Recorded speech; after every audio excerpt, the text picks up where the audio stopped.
And here comes the captain, İlkay Gündoğan.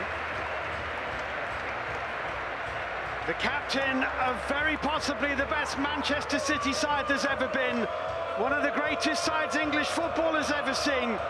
It's 3 in a row as Manchester City are champions of England again.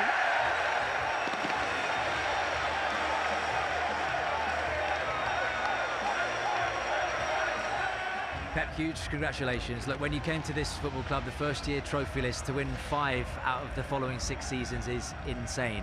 What's going on in your head right now? How special does it feel? Yeah, you define it perfectly, unexpected. So it's like you start right now, and imagine the next 6 years you're going to win 5. So it's just quite extraordinary. Were there any doubts, Pep, when you were 8 points behind? I mean, I know you guys just had to chase and chase and chase, but what does it say about this group that they never ever gave up? Well, I'll be honest, I thought if you want to retain the title, it will be more difficult, in part because when a team like Arsenal playing the way they're playing and 50 points in the first leg, so you can do many good things. If they don't drop, I thought it will be difficult. Talk us through last night. What was that like watching the Forest game? And did you expect to walk out as champions with 3 games to spare? No, definitely not with 3 games to spare. No chance. Obviously, yesterday, a lot of the guys watched it at the training ground. We finished training and then watched it together. So obviously, it was nice. I think in the end we just wanted it over the line, and luckily we got that. Stonesinho in midfield. Yeah, I'm not so sure. I'm doing my best. I think, I've absolutely enjoyed it in there this season. Kind of bringing something new to my game, something new to the team.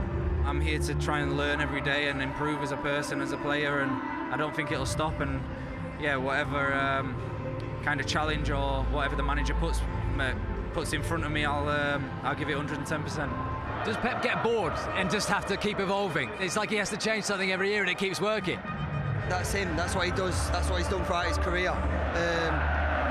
We just have to keep up with it, and that's the hard bit. With him, he keeps coming up with new ideas and stuff like that, and it's down to us to keep up with it as a group of players. Now I'm so tired.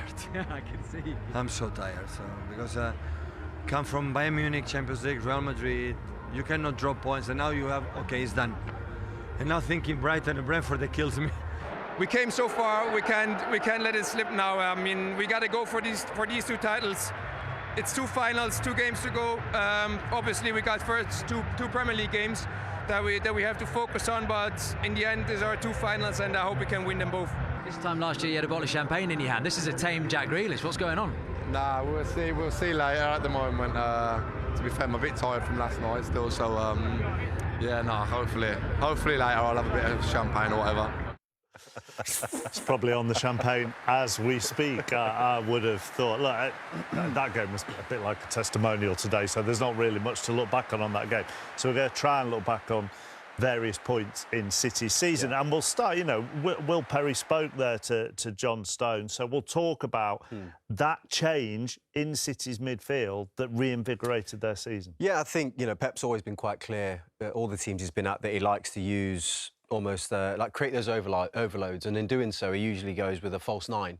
Well, this year it's been like a false centre-half in the way that he's played John Stones in that defensive area and then using him into midfield. I think he's just had the season of all seasons, John Stones, and I think that can include the World Cup as well, by the way, where I thought he really stood up. But this is him in the midfield area. This is this new system that City implemented, and it's the problems that it can cause the opposition, especially teams like Liverpool who want to come and press you. So Jordan Henderson in midfield, he's thinking, right, John Stones is in here, he's not a midfielder, I'm going to go and engage, cause him a problem. Instantly, you'll have players like De Bruyne off him or Bernardo Silva, and this is the overload. This is the problem that's caused, because now Henderson's like, do I go with one or do I go with John Stones? They keep the ball, they rotate it. Liverpool still feel like they've got half a press on here. And then you're going to see in a minute exactly where that overload, it works to perfection, because now Henderson's thinking, well, I'm not going in there because it didn't work last time, so I'm going to stick with Kevin De Bruyne. So he sticks with Kevin De Bruyne, and this is what Pep's trying to create. All over the pitch he does this. There's your overload, there's your extra body, and that's how they get out of all these situations that these teams try and come and play when they're pressing them high. It's this element to his game that's really impressed me. It's all well and good doing it there in defensive positions. This is a centre midfielder's role.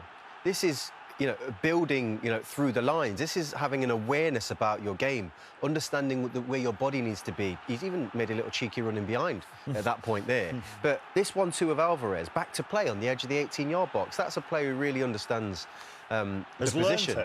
Yeah, he's learnt it. He's had to develop his game. This is what Pep Guardiola has asked of him, and he's been able to rise to the occasion. And then he also doesn't, shy away from his defensive responsibilities. This is kind of, for me personally, like little things like this, not kicking the ball out of play, keeping it. This is all that stick he was getting at Everton, coming back to, I suppose, help him, because he stuck to his guns, and it's all paying him back. And he even popped in with a little goal here and there. And, that man deserves his 5th Premier League title. I think he's been absolutely brilliant all year round. And, this is basically since the change in formation right here. These are the stats that can back up why they've done it, and not only why they've done it, but how well they've done it as well. And John Stones is the integral key component to that. So as Jermaine has highlighted, and as Guardiola has said himself, that overload in central areas is key to how he wants City to play. And the false nine used to help that.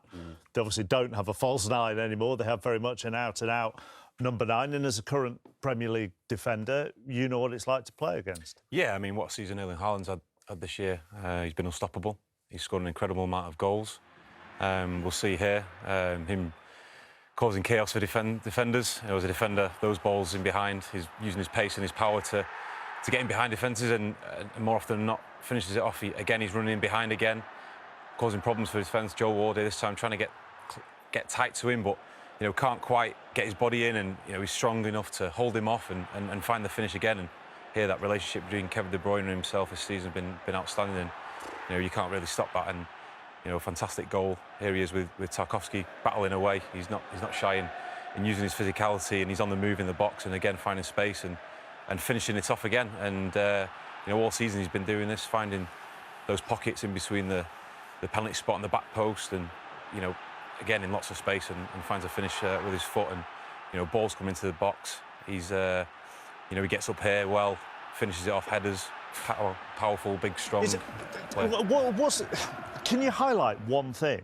Like, would it be... No, but would it be... He's brilliant. Yeah, I know he's brilliant. But, I mean, is it strength? Is it pace? Is it movement? Is it the ability to just pull off a defender? Or do you know what? Do you just go, that's the whole package, and together it's nigh on impossible? Yeah, I think he's very close to the whole package, isn't he? His movement's incredible. You see him get his head down when a midfielder gets turned. You just see him get his head down and run.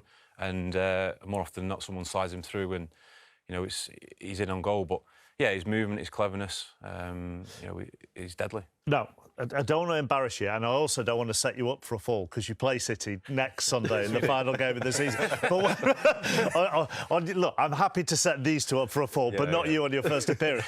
But in the game at the Etihad, you kind of doubled up on it, and that worked for you. Yeah, we had a plan. To sort of mark him, 2 of us. We played a back 5 then with 3 centre halves, and the middle and wide centre half. Doubling up. You see here, clearing the ball and dealing with that. But Gundogan mentioned it in an interview today. It creates space for other players to move into. So you're kind of having to deal with all kinds of problems, and all through him being such a menace up front. So.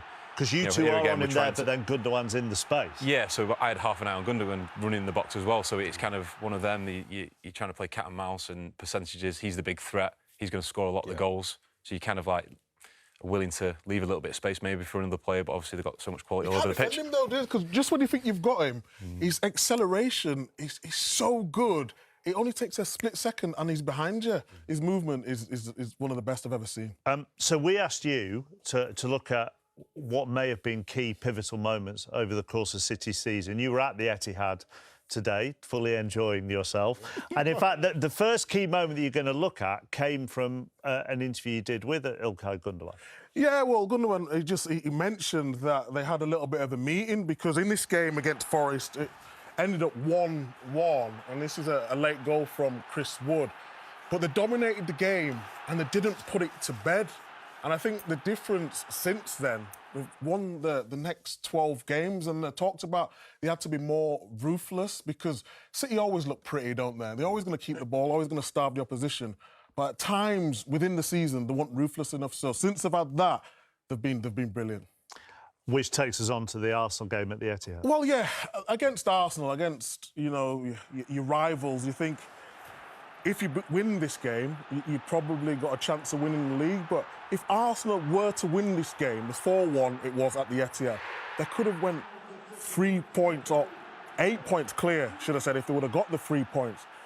But with Arsenal, you're expecting them to give a little bit more, but it just seems with Man City, at the right moments, they just step it up. In all the big moments of the season, they just go a little bit more. They just go into a different gear. And at times, you're watching this side and you're thinking, how can they improve? Jermaine mentioned it today about Stones going into midfield.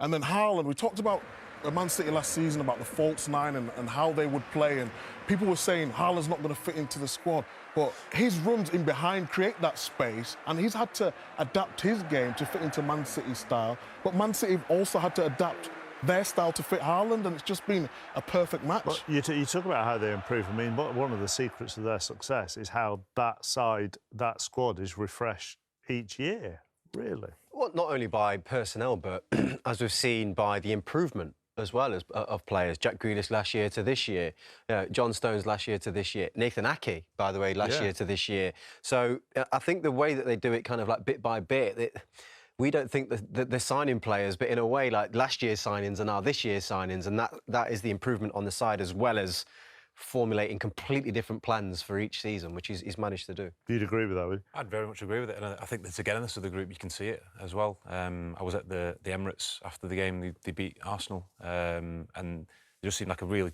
together bunch and willing to fight for each other and work hard for each other as well, which is massive and comes from the manager as well. It creates that atmosphere and that culture. They've got an interesting period coming up, haven't they? Guardiola said to be a great team, they have to win the Champions League. I'm sure there'll be lots of City fans who go, this is a great team, whether they win the Champions League or not. They've got all these Premier League charges hanging over them, which will be, how that gets resolved will be fascinating to see next season. So the period that they're entering on the pitch is fascinating and exciting. The period that they're entering off the pitch will be interesting. Yeah, it will be. I think if you look at Man United, it's not the Man United of old. Anything could happen in a derby in the FA Cup, expecting it to be a good game. And you take Inter Milan in the Champions League final, you think that's going to get over the line in that. On paper, anything can happen on the day. But I just think no matter what happens, whether they win the Champions League or not, whether they win the treble or not, this is still a great team. We're talking about 5 Premier Leagues in 5 seasons. Yes, the icing on the cake would be the Champions League, but the Premier League, one of the best I've seen. 5 Premier Leagues in 6 seasons. What did I say? 5 Premier Leagues in 5 seasons. I was just saying 6 seasons. Sorry, did I say? I'm just trying to protect... I thought I said 6 a minute. I'm just trying to protect you from being hammered by Liverpool fans. To the bottom of the table.